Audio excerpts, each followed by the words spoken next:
Hej, velkommen til denne korte tutorial. Fortæller lidt om, hvordan man slår VoiceOver fra på en iPhone 4. Der er nogle ting, man skal vide, når man har VoiceOver slået til. Det første er, at man ikke kan manøvrere rundt i telefonen på samme måde, som man kan, når VoiceOver er slået fra. For eksempel for at låse op, skal man i stedet for at skubbe til feltet, markere det, og så trykke 2 gange. For at slå VoiceOver fra, skal man gå ind under indstillinger. Markere indstillinger, tryk 2 gange.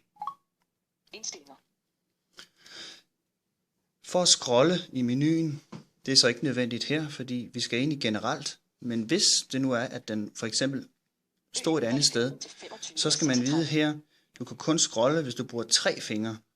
Du skal have 3 fingre på skærmen. Du scroller til generelt.